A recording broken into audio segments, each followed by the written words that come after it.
सभी को जय श्री राम। मैंने भी कैकई पात्र चुना है। तो कैकई निंदा की पात्र है या वंदना की। रामायण में नारी पात्र कैकई का नाम आम आदमी घृणा और तिरस्कार के साथ करता है। आज भी कोई अपनी पुत्री का नाम कैकई नहीं रखता, लेकिन ये विचार करने वाला है कि राम को इतना अधिक स्नेह करने वाली कैकई इतनी अधिक कठोर हो गई कि उन्हें वनवास दे डाला। पुत्र प्रेम के स्वार्थवश ऐसे दो वरदान मांग बैठी कि अपने जीवन को ही कलंकित कर दिया। मैं काफी सोच विचार में पड़ गई थी और मंथन करने लगी थी, क्यों और किन कारणों के लिए कैकई ने अपने आप को कलंकित किया, क्यों कलंकित होना पड़ा।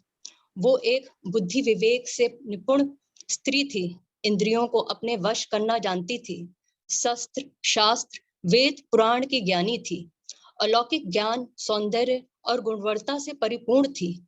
क्या एक विवेकशील अत्यंत ज्ञानी व्यक्ति की बुद्धि मंत्रा जैसी दासी की वाणी हर कर सकती है? नहीं नहीं, ऐसा विचार मेरे मन में आने के पश्चात मैंने अध्ययन करना आरंभ किया।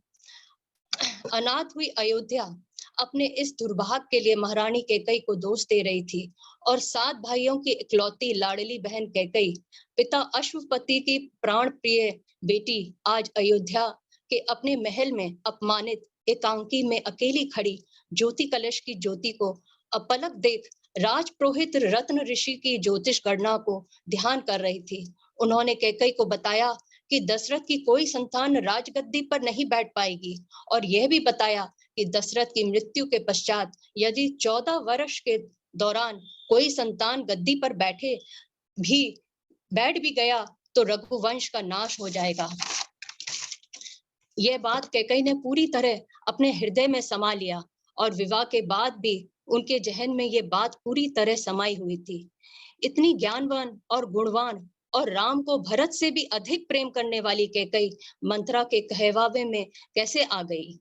लेकिन देवताओं और माँ सरस्वती ने भी ऐसी भूमिका और परिस्थितियां बनाई कि कैकई ने ऐसे 2 वरदान मांगे जिसके चलते वे हर काल और युग में एक कलंकनी के रूप में ही परिभाषित होती रही।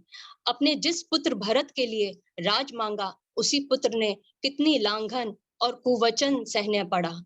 चारों ओर से कैकई के लिए मात्र धिक्कार के स्वर ही उठ रहे थे, लेकिन श्री राम इस तरह के किसी मत से सहमत नहीं होते और कहते हैं, दोसु देही जननी जड़ तेही, जिन गुर साधु समा नहीं सही। कैकई इस बात को बहुत अच्छे से जानती थी कि कैकई का मान, उसका सम्मान, उसका प्राण प्रिय पुत्र राम ही है। इसलिए जब तक राम था तब तक मान था।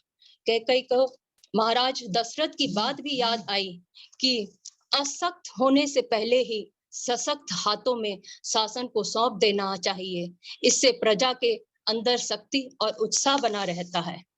जब राम को अपने राज अभिषेक के बारे में पता चला तो वो कैकई के समक्ष गए और अपने विचार रखे।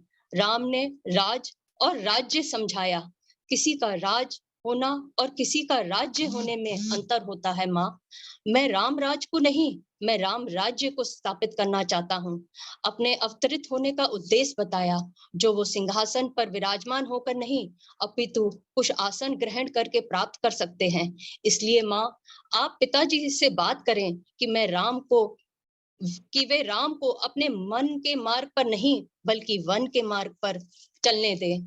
कैकई माँ और गुरु धर्म निभाते हुए राम को सार असार, चिंता चिंतन, आनंद अवसाद, सक्त असक्त, कुशासन, बाल्य अवस्था, युवा अवस्था, वृद्ध अवस्था की परिभाषा को समझाया।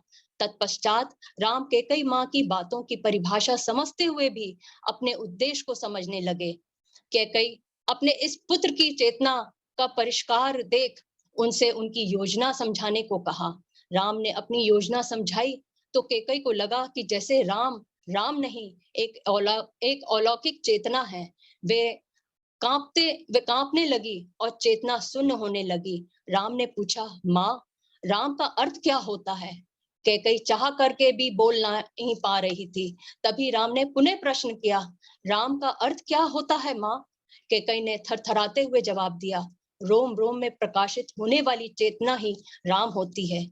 तो क्या मैं अपने राम को चरितार्थ कर रहा हूँ माँ। मुझे अयोध्या के सिंहासन पर बैठाकर आप और पिताश्री तो अपने जीवन के लक्ष्य को पूरा कर लेंगे, किंतु राम अपने जीवन के अध्याय को संपन्न नहीं कर सकेगा। कैकई राम के जीवन की निर्माता थी। राम के वचन सुनकर कैकई में माँ और मातृत्व दोनों का ही एहसास होने लगा।